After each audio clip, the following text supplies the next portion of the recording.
Lean is a term that's heard often in business. I'm sure you've heard people say things like lean startup, that the company is very lean with very few employees. It's actually a concept originated in manufacturing, and it's a practice that promotes simplicity and reduction of unnecessary parts in a factory's production line. And strangely, I found this principle to be incredibly powerful when applied in learning new things.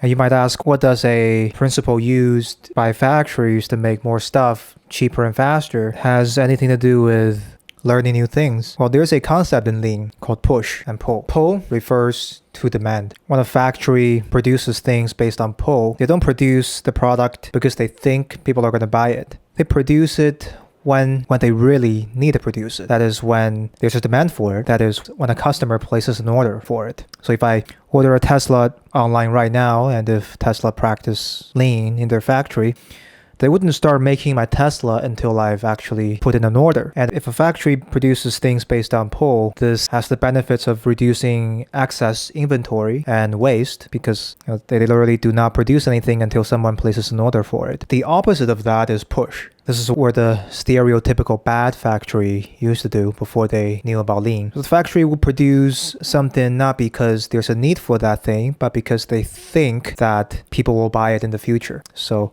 a factory might start producing 1,000 t-shirts in the winter because they expect maybe people will buy 1,000 t-shirts in the summer. But what if people don't buy 1,000 t-shirts and instead they only buy 200? Well, then now you have 100 wasted inventory. So push is not based off of real demand. Push is based off of our expectation and what we think the demand will be. And it goes without saying that the best practices for factory is to prioritize pull rather than push when possible. And interestingly, that's also how we should learn new things, which is to say that we shouldn't learn new things because we think it might be useful in the future, which is to say based on push.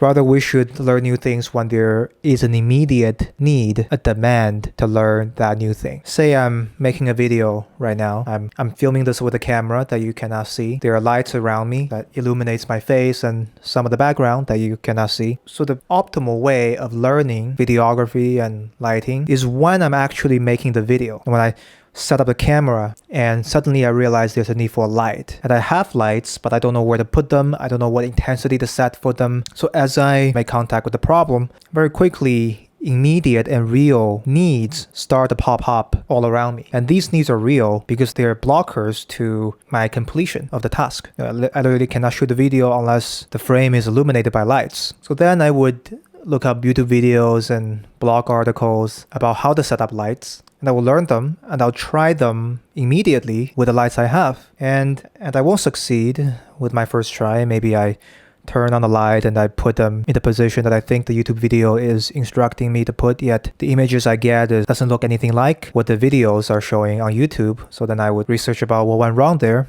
and I'll iterate until it works. And doing this has obvious advantages. To start with, I'm only learning lighting because I literally need it right now. There's no ambiguity about whether or not I need it. So I'm not wasting time. I'm not learning things that I think might be useful in the future. I'm learning things that I need right now. The second advantage is the fact that I'm struggling with it by making direct contact with the material. I am seeing in real time the result of my learning, and I'm able to use that as data to iterate against the problem and see the improvement or lack thereof in real time. The fact that I'm struggling with it, and because I'm struggling with it, that I'm touching the problem and seeing that it's not working and feeling the frustration and the inspiration to get through this problem, that just so happens to be one of the best way to get this information of what I'm learning into my brain. Now let's compare that with the traditional schooling system, which I would say is based very much on push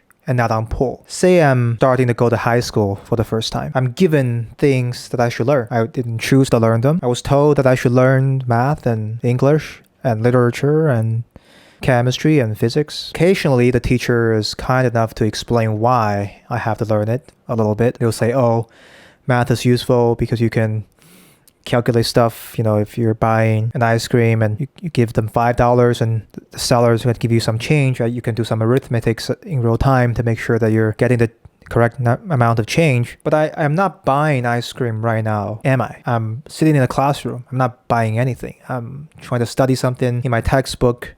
I'm listening to a teacher and I'm most likely bored out of my mind. And now I have to imagine this made up scenario that I cannot make direct contact with in order to make myself feel better about learning something that I can't see the relevancy in. And the more spurious part occurs in university, where you're 18, 17 years old and you're made to assess the little life experiences that you've had to that point in order to perform the miracle push maneuver of picking a major that you're going to commit 4 years of your life to, that is going to be what you are going to be passionate about for the rest of your life and be relevant to the work that you will do 4 years later after you graduate. The traditional education system fail in this regard because it relies primarily, if not entirely, on push. You're not learning something because there's a immediate problem that you're making contact with that demand this knowledge. Rather, you're learning something because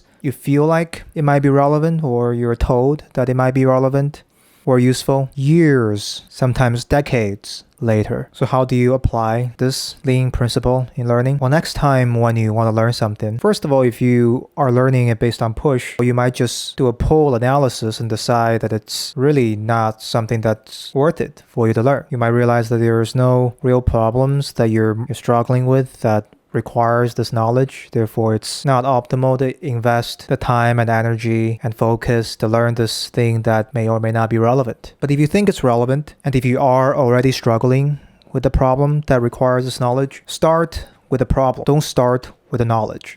Or say if I want to learn lighting, if before I had even get my lights out of the packaging, I go straight to my computer and start Googling all kinds of tutorials about lighting, and I spent hours, if not weeks, just watching tutorials, that's not going to be nearly as helpful as if I had just opened up the packaging, start putting the lights together, start playing around with it until I'm stuck on something specific, and then search for the solution that will help me get over that specific hurdle that I'm stuck at. So if you need to learn something that you've deemed worthy of learning, start with the problem. If you don't have a problem, manufacture one. If you have to learn math, that is, maybe your parents or school force you to, don't just read the textbook first for the sake of reading it. Go find a relevant math problem first and try to solve it yourself.